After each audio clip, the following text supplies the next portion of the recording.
30 seconds to go. Sharon, can you come up, please? I mean, I'm here. Can you not see me? I'm not. I'm sending video and I'm unmuted, so I don't know why you can't see me. Okay, that's. Elena, can you turn off the presentation, please? We have. We're going to go in 10 seconds. 10, 9. So you can see me? Yep, can see it. Madam Deputy Secretary General, Lord Malak Brown, Dr. Natalia Kanem, Ambassador Salas, Excellencies, distinguished delegates, colleagues from the United Nations, academia, civil society, philanthropy, and the private sector. Ladies and gentlemen, my name is Sherwin Bryce Pease, and I'm delighted to welcome you to the 16th Salas Memorial Lecture. This year, we are conducting the lecture virtually for the first time. As we say in my world, the show must go on, with or without a pandemic. And UNFPA rightly felt that it was so important to hold this lecture even in an adapted format. In addition to those joining us on Zoom, the lecture is also being recorded and live streamed around the world.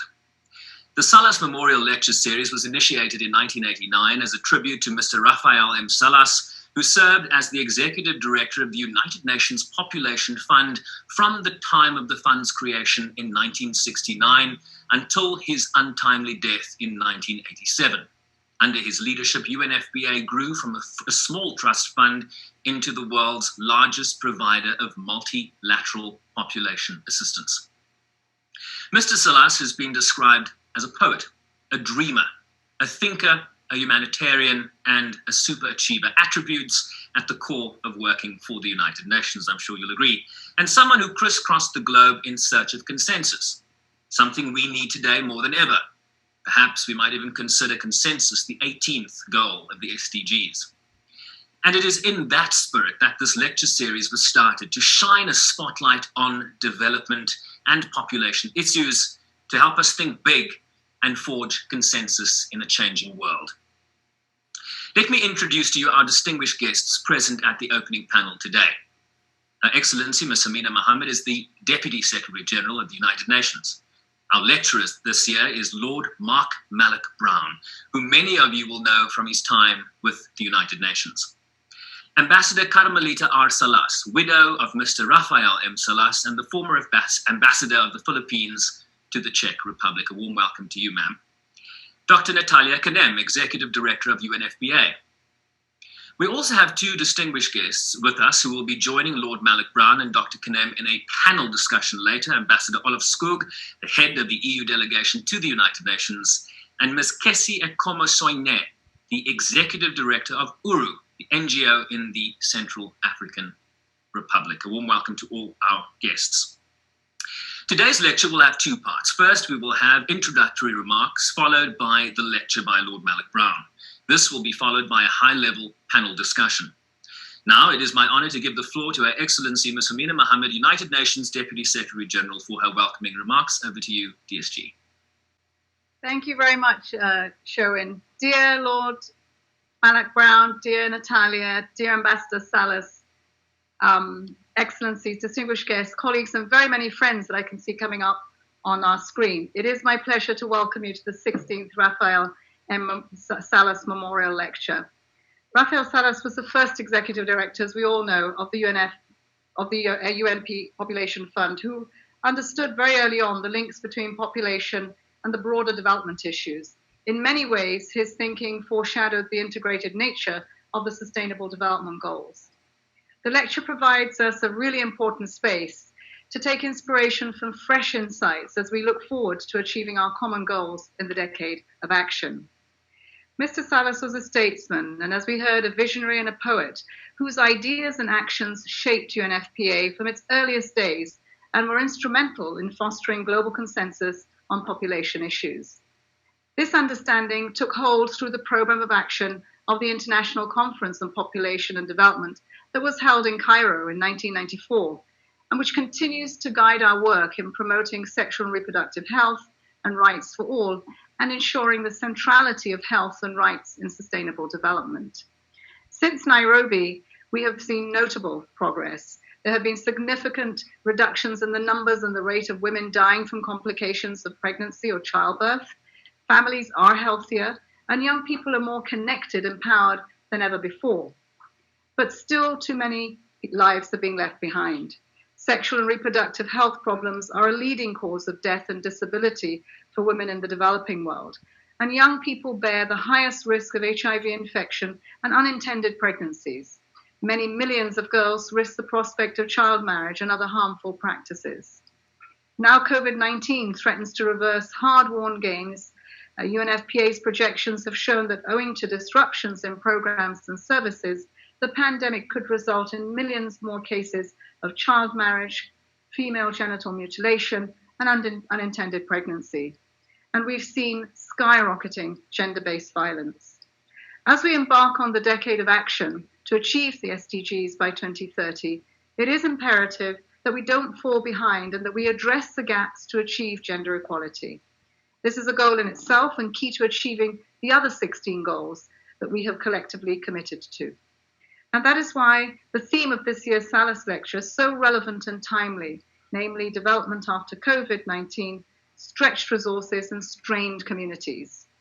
I can think of no better a person to talk about that topic than today's speaker, Lord Mark Malloch Brown, a global champion for development, for multilateralism, and of course for the United Nations, which was once his home for a number of years. Lord Malloch Brown is no stranger to many of you here today. During his time at the UN, both as administrator of UNDP and as chief of staff to Kofi Annan, and then as the DSG, he led efforts to ensure that the UN could deliver results that matter. And he understood the value of the UN delivering as one and was an untiring advocate for human rights, for reform, for peace and security, and most especially for women and for girls. Lord Malloch Brown's work in the private sector, in government, in philanthropy, and in civil society, including as co-chair of the United Nations Foundation Board of Directors, has supported the paradigm shift to sustainable development, always probing and asking, how can we make the world a more equal place, a more resilient place, a more peaceful place, and how can we live up to our loftiest ideals and goals? As the Secretary General said last month at the General Assembly, COVID-19 is a dress rehearsal for the world of challenges to come, and solidarity is self-interest. And that's why I'm delighted that Lord Malloch Brown has chosen a topic that can help us to think through the responses to those challenges and reimagine solutions that will be needed for us to keep on track to deliver on the 2030 agenda. Welcome back, Mark. I thank you, and I look forward to engaging and stimulating Rafael Salas Memorial Lecture.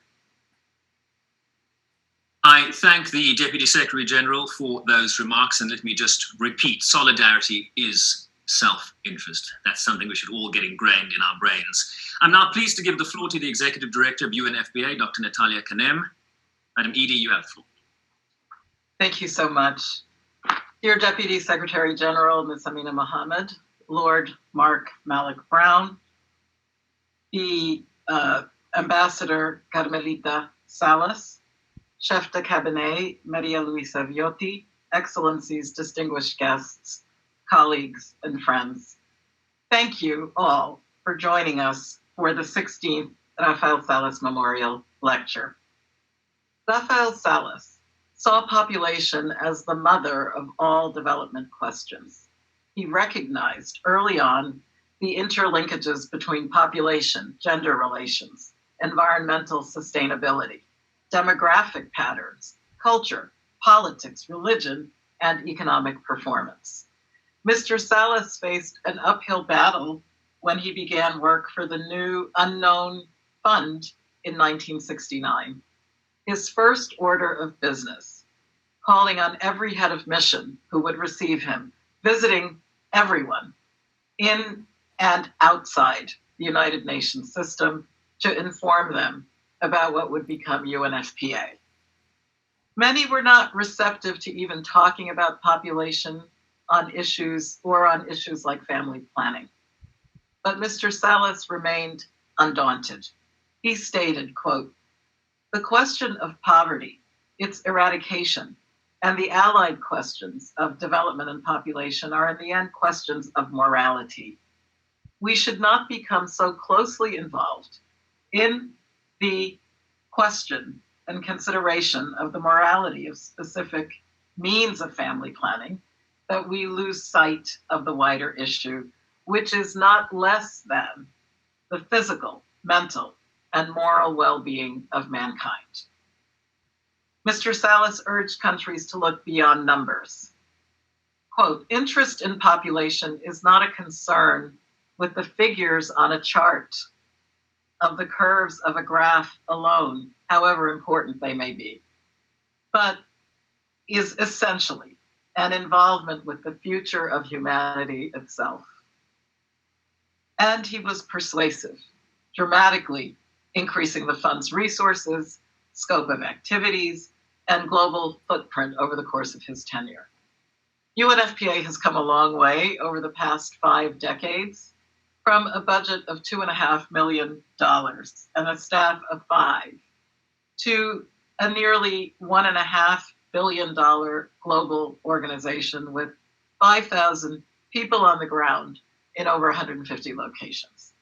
Along the way, yes, we faced setbacks and pushback, funding cuts, growing demands, crises, conflicts, and now COVID-19. Whatever the challenge, we always come out fighting. We always come back stronger. In the face of opposition, we look for and find opportunity, just like Rafael Salas did. That's UNFPA today. As a result of our can-do spirit, wide-ranging public and private partnerships, and a deep dedication to protecting the health and rights of women and girls. Fewer women today die while giving life. More women and couples are able to choose whether or when to have children, and more girls are in school. But now COVID threatens to shift the goalposts. You picture a girl, she may be 12 years old, she may love school and have a head for math. She dreams of a decent job, eventually marriage and a family. But now with the pandemic, her dreams are evaporating. Her parents may have lost their jobs. Many nights she may be going to bed hungry, and certainly no school, no computer. She's not part of the digital world for virtual learning. And what she doesn't suspect yet is that she may never return to school, because in a few months she may be married off to lessen the burdens at home, and a year from now she may be pregnant, and soon she's caught in a poverty trap that will jeopardize her health, that will jeopardize her ability to be productive for the rest of her life and her children's lives and onward across generations. So we know that it doesn't have to be this way. We know that smarter, deeper investments in health and education, including in sexual and reproductive health, with services, with information, that's what's going to help this girl and millions of young people like her to drive progress and prosperity for all. Just as Rafael Salas crisscrossed the globe to forge consensus on population and development issues in those early days, today it falls to all of us to commit and recommit to the spirit of consensus and common humanity, and to build back better and greener from COVID-19. I believe we're so fortunate to have as our 2020 Salas Memorial Lecture someone who is exceedingly well-positioned to reflect upon the complex interplay of these pressing issues and to consider the United Nations' role in building consensus, in building those partnerships to address these very, very important considerations. And of course, I speak of none other than Lord Mark Malloch Brown, the former Deputy Secretary General, former Administrator of UNDP, and Chief of Staff to Secretary General Kofi Annan. Lord Mark Malloch Brown, on behalf of all of us at UNFPA, I thank you for readily accepting our invitation, and we look forward to a lively and thought-provoking discussion. Thank you so much. I thank Dr. Kanam for her intervention and for those sobering remarks. I am now delighted to introduce the remarks of Ambassador Carmelita R. Salas. Her remarks have been pre-recorded. Mrs. Salas has been incredibly helpful in preparing for this lecture, sharing a wealth of materials with the organizing team and underscoring the role of Mr. Salas that he played in promoting consensus and in focusing on the multi-dimensional nature of population issues and their connection to such critical topics as the status of women and their empowerment, the importance of civil society, gender, and human rights. Please, can we play Mrs. Salas's remarks?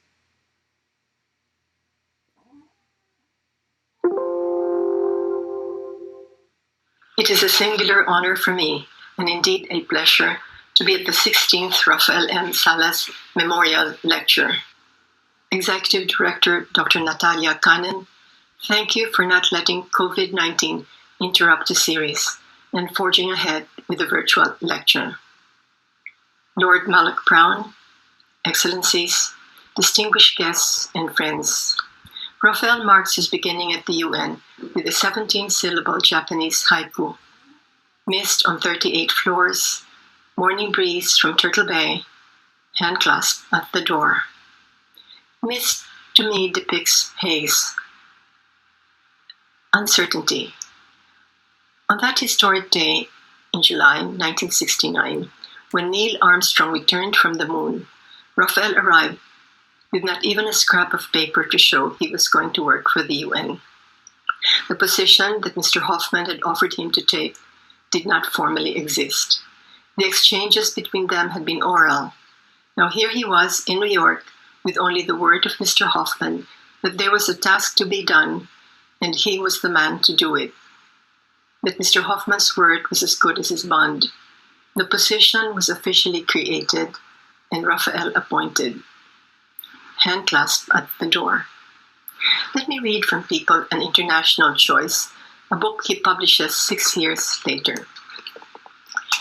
The accomplishments of the fund in the past 6 years have been due to the very large number of individuals that made it, some of whose names appear in the book. My own personal contribution has been the creation of an organizational environment in which talent was allowed to perform at its best. It was a wise Asian who once said, "Success is evident when everyone who helped in the task can say with conviction, 'I did it.'" And that is what I would like to have done here. Help build an organization which has done the task assigned and is capable of doing its job as long as there is need for it to do so. Formidable challenges remain. But I see in the UNFPA, with Dr. Kanam at the helm, passionate about her mandate and her dedicated and undaunted staff worldwide, I see, with sheer joy, an organization eminently capable of meeting the task at hand. It is my profound hope that the lecture series will reach a wider audience and help them understand the evolution of the fund, the issues that help shape it, and the continued importance of its work. I thank Ambassador Salas for her address and for bringing to life some of Mr. Salas's poetry and for reminding us of the importance of learning from history as we move forward. Mrs. Salas shared an anecdote from Mr. Salas's early days at the United Nations. Said one ambassador to him, quote, "You come from the Philippines, a good country, and are no doubt a good man. Sit on my sofa, drink my coffee, but don't even try to talk to me about population." How times have changed.